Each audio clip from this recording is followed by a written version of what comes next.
Today we will travel to the peaceful hamlet of Sedona, Arizona, sometimes connected with healing and calm. The village was struck in shock when the body of a 19-year-old was discovered under surprising and unusual circumstances.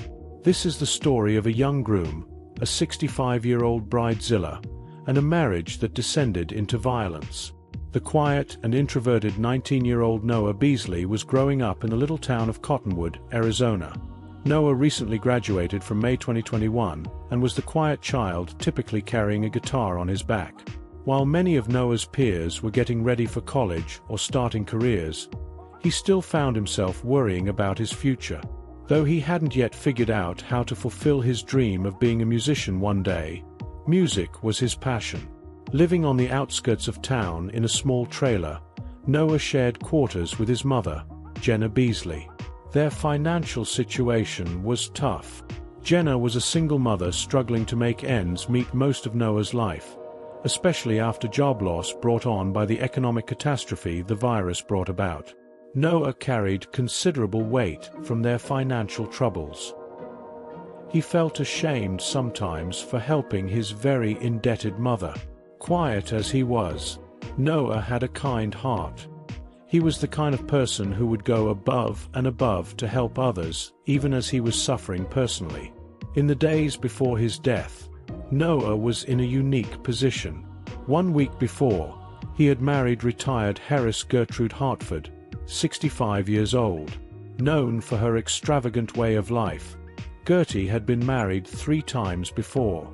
She insisted on a large wedding in a fancy resort near Sedona.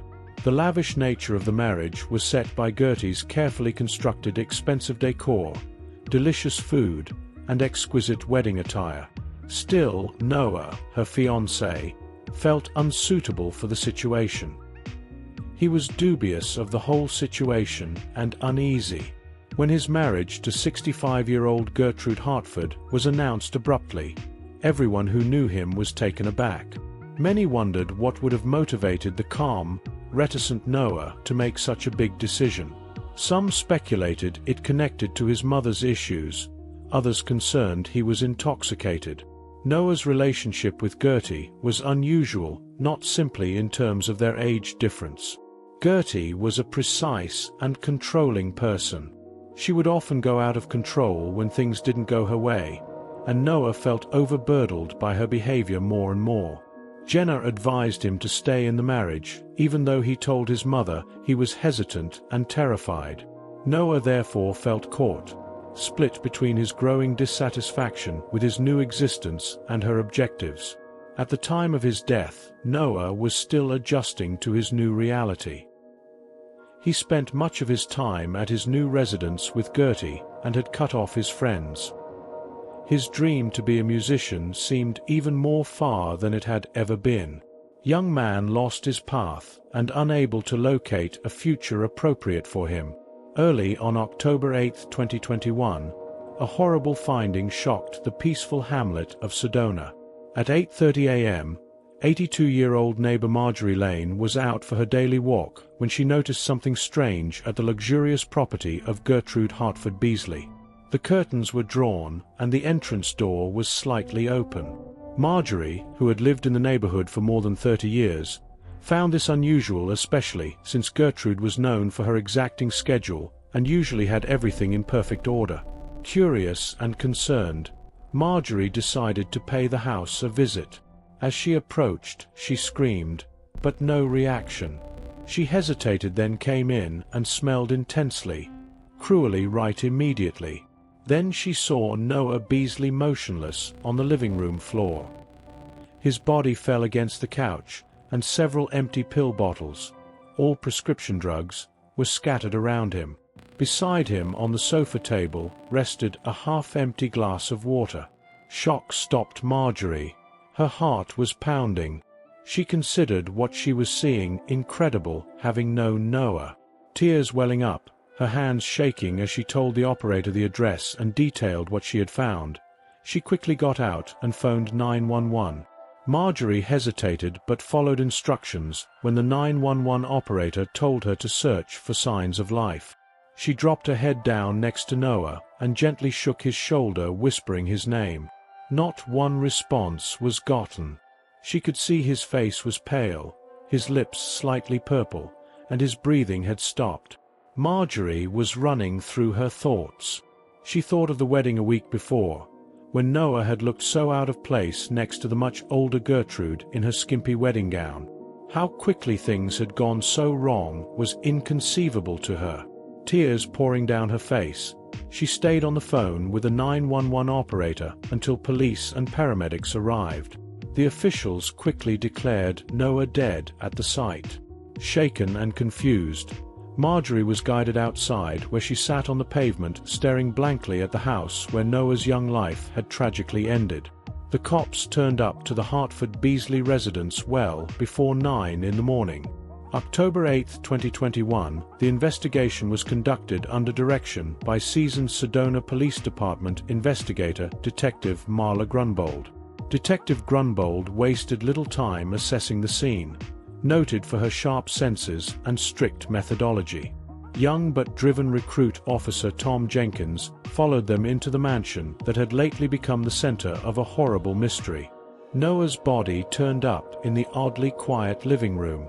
The rich furniture and sophisticated decor create obvious contrast with a dead figure on the floor. Detective Grunbold noticed immediately the empty pill bottles scattered around Noah's coffee table glass of water. She noticed the labels, prescriptions for drugs like OxyContin and Xanax, occasionally connected to overdose incidents. Remarkably clean was the scene itself. Not evidence of struggle, not overturned furniture, not blood. Detective Grunbold set alarms because it was nearly too clean. The neatness suggested that whatever had happened, it was more intentional than an unplanned, chaotic disaster. Detective Grunbold told Officer Jenkins to start taping the scene while she phoned in a forensics team dusting for fingerprints and other evidence. Not too long later, the coroner, Dr. Evelyn Ong, arrived to check over the body. She confirmed Noah most definitely died from an overdose, but the amount of drugs discovered unequivocally pointed to this being no accident, way beyond the recommended limit. As Detective Grunbold delved more, his eyes caught a minute detail, a marriage photo of Noah and Gertrude on the mantel. A vast cry from Gertrude's brilliant smile. Noah's countenance in the picture was disconnected and his eyes downcast. This newlywed house was not operating as it should, albeit there was a subtle but obvious clue. The forensics team painstakingly collected the glass of water, the pill bottles, and any other conceivable proof. Detective Grunbold also smelled slightly of perfume in the air, a scent Gertrude was known for, a unique aroma from an elite brand, Channel No. 5.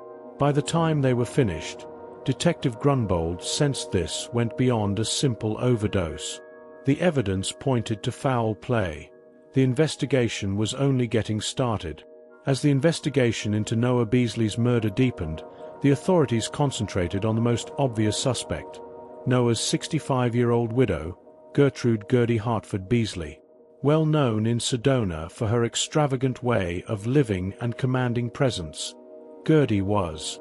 Born into wealth, Gertie had been married 3 times, each marriage leading to a terrible divorce.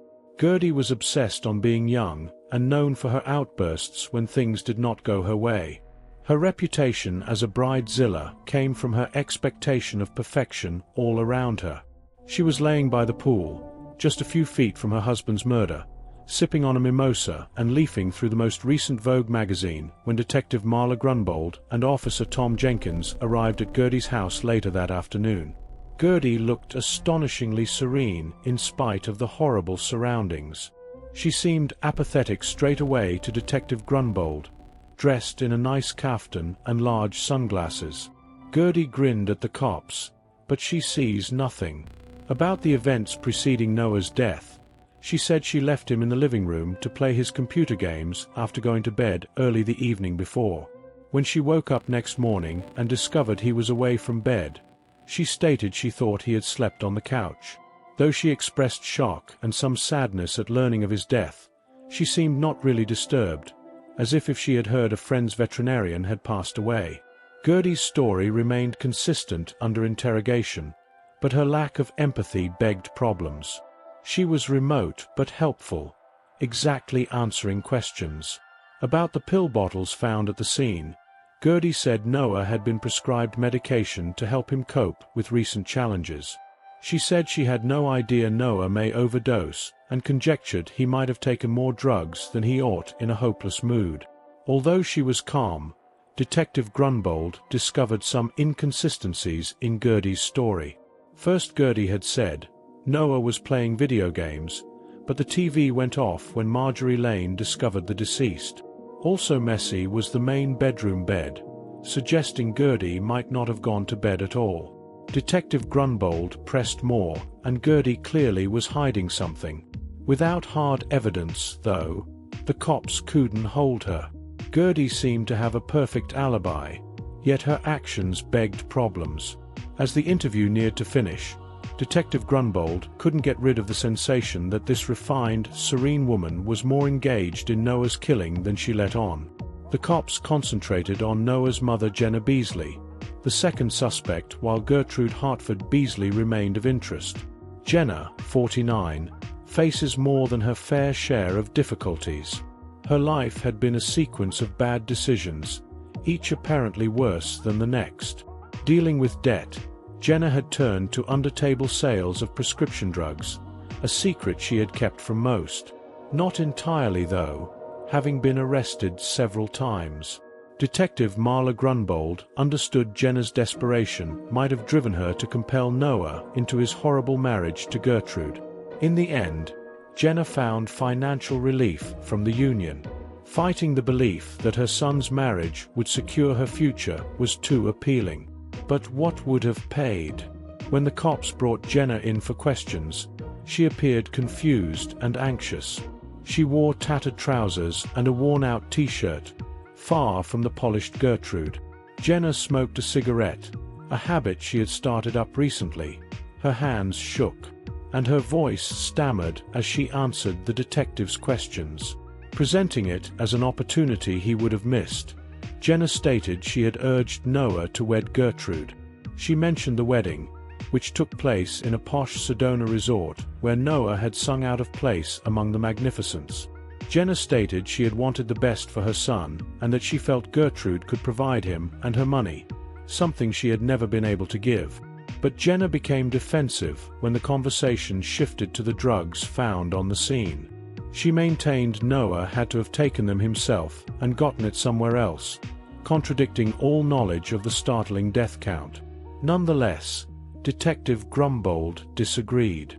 Jenna's financial problems, involvement in illegal drug sales, and desperation to secure her future all pointed to her participation.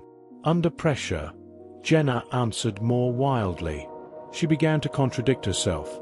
She said at one point she hadn't seen Noah in days, but later claimed she had seen him the evening before his death.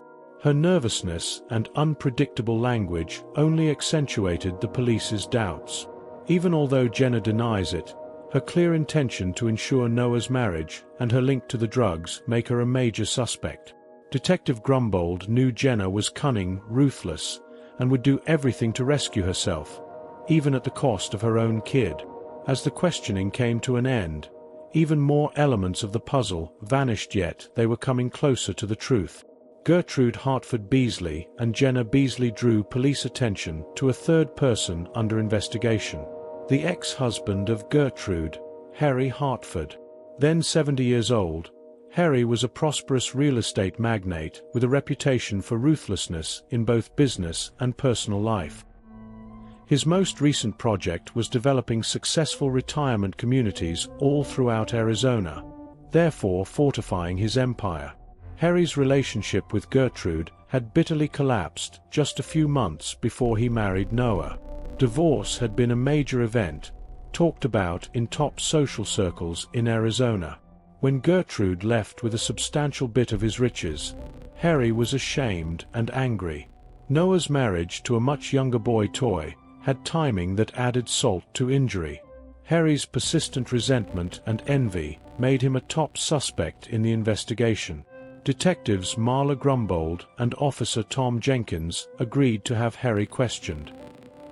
He was in his home office surrounded by architectural ideas and legal documentation when they arrived at his big estate. Harry shook them firmly and radiated a confident, under-control approach. Unlike Jenna, who had been nervous and agitated, Harry seemed calm and almost as though he had been awaiting their visit.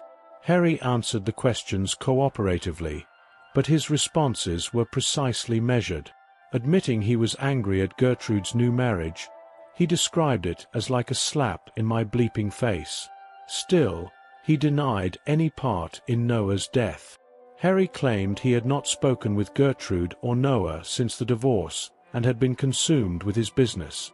When asked where he was on the evening Noah died, Harry provided a solid alibi. He said he had been meeting potential investors at a business dinner in Phoenix. It would be difficult for the authorities to disprove his alibi, as other well-known guests would attest to his presence. Detective Grumbold thought Harry was hiding something even with his cooperation. His calm seemed almost too perfect, as though he had studied his responses. His claimed conflicts with Gertrude just days before Noah's death raised more questions. Witnesses at a local country club saw Harry and Gertrude engaged in a furious dispute whereby Harry had supposedly told her she would regret their divorce. Harry's likely reason, envy and retaliation, put him squarely in their view even though the authorities lacked enough evidence to arrest him. Detective Grumbold knew they had to travel further to reveal the truth. The investigation was far from complete. Just as the investigation seemed to be dragging on October 15, 2021, a vital new piece of information came. The day was sunny but cold, clouds beginning to form over Sedona. Detective Marla Grumbold was reviewing the case files once more at the station when Officer Tom Jenkins rushed in bearing a sealed envelope. It had been delivered to the station that morning under anonymity, immediately inspiring mistrust. Inside the packing lay a USB drive. The contents of the drive stunned me. Text messages dated just days before Noah's death sent between Gertrude Hartford Beasley and an unknown person. Drawing on Jenna Beasley's illegal drug usage as legal leverage, the books exposed a plot Gertrude had been working on to divorce Noah and cut him off from her will. The books were filled with Gertrude's growing resentment to free herself of Noah and her anger with his depressing attitude and inadequate sexual performance as her husband. One thing I came across is that sex with him is really basic. His blink is less than my ring finger. Another creepy line said, Jenna is about to have another thing coming if she thinks she is getting away with this bleep. She pays. I'll see to it. That little bleep is the letters offered fresh, important insight on Gertrude's goals and approach. It became quite clear that she had been intending to shut off Noah and Jenna from her life. Still, the books also hinted at the third-party involvement, that of someone helping Gertrude compile information on Jenna's prescription drug use. Detective Grunwald and associates immediately began looking for the sources of the messages. Actually, they discovered that the unidentified contact was Gertrude's paid private investigator, someone she had hired to uncover Jenna's dirt in the days before she married Noah. Having discovered Jenna's drug-dealing background, this investigator was giving Gertrude the tools she needed to carry out her scheme. The new information painted Gertrude as a nasty and manipulative woman, ready to go to all measures to reach her aims. It also raised serious questions on Jenna's participation in Noah's murder. Had Jenna answered in despair knowing of Gertrude's plot? Alternatively, was she merely a tool in Gertrude's warped game? Armed with this fresh information, the police concentrated more on Gertrude and Jenna. The study acquired fresh relevance when it became clear that the truth was far more complex than first believed. Though the story as a whole has yet to be revealed, the components started to fit. If you are true crime case solvers drawn into more real-life murder mysteries, kindly like and subscribe to our channel. Moreover, do you have any suggestions about the case or personal one you would want us to examine? Tell us what you consider to be. Stay safe, actual crime case solvers. October 20, 2021 saw Detective Marla Grumbold get a flash insight as the investigation neared its breaking point. Examining the text exchanges found on the USB drive and cross-referencing them with phone data made it clear that Noah's own mother, Jenna Beasley, was behind the deadly plan. Driven by debt and hopelessness, Jenna had been using her son as a sexual pawn. Now the cops had enough evidence to call her an arrest target. 49-year-old Jenna Beasley saw life as a constant struggle. Debt and bad choices caused Jenna to regard Noah's marriage to Gertrude as her route out of financial catastrophe. She dreaded Noah, who was not known to be sexually attracted in women, leaving Gertrude, therefore undermining Jenna's hopes for a steady flow of money. To keep Noah's compliance and performance, Jenna had been discreetly providing him prescription drugs and sexual enhancers, therefore preventing it.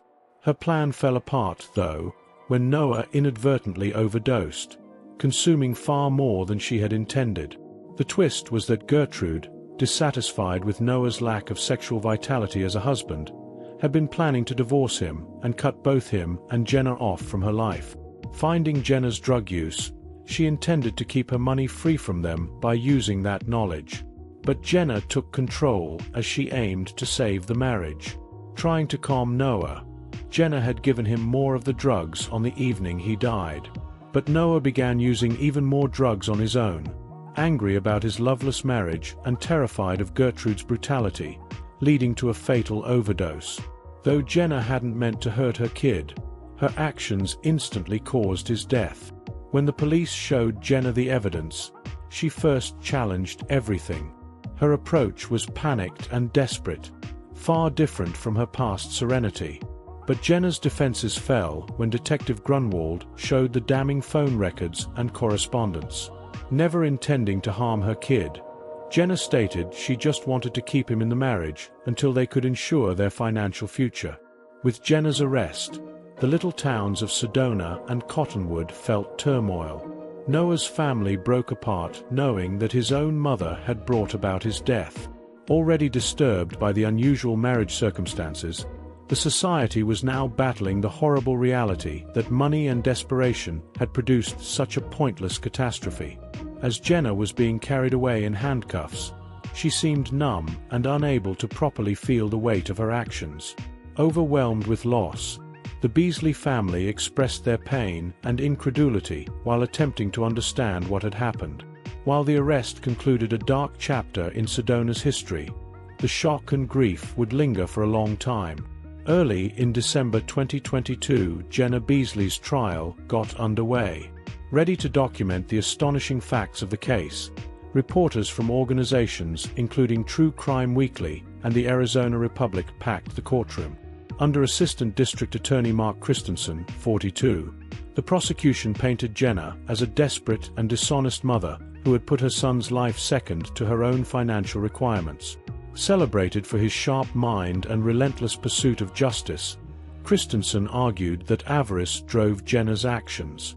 As indisputable evidence of Jenna's culpability, he waved to her own confession, phone records, and text messages. Under public defender Carlita Vasquez, 28, Jenna was depicted as a despondent mother who had committed a terrible mistake.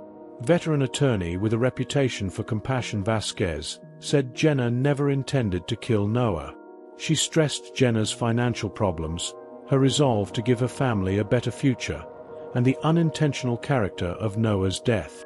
Appealing to their sympathy, Vasquez asked the jury to consider Jenna's pressure and challenging conditions.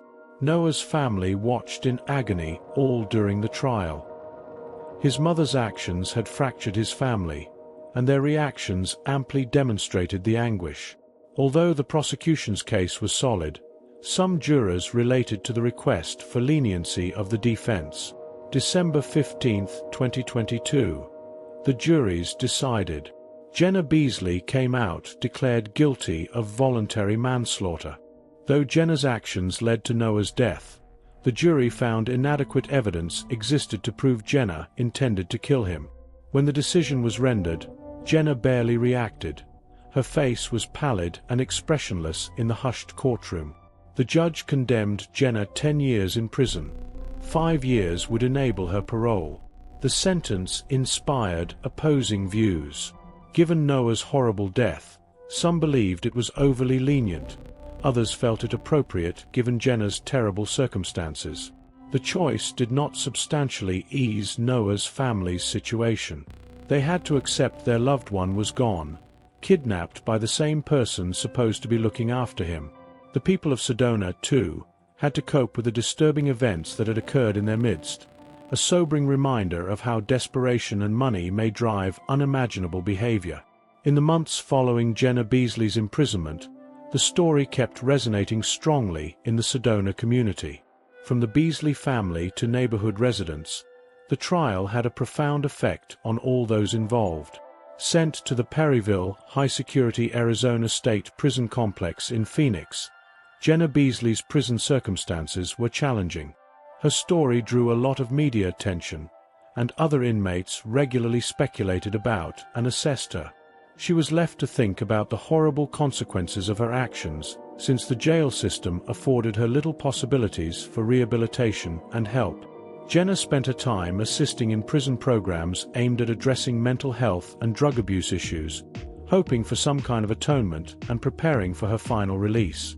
Though there was turmoil, Sedona's daily life gradually returned to normal. Attended by friends, family, and town people wishing to honor Noah's memory, the municipality set up a memorial for him at a nearby park. Along with live music, the evening featured remarks celebrating Noah's life and goals. It allowed the community to come together and support one another as a sad memorial to the young man whose life was cut short. With regard to the media, coverage of the case at last subsided to let fresh events and stories to emerge. But Noah's death and the accompanying trial stayed a poignant reminder of the consequences of desperation and greed for everyone who had been touched by the dreadful events of October 2021.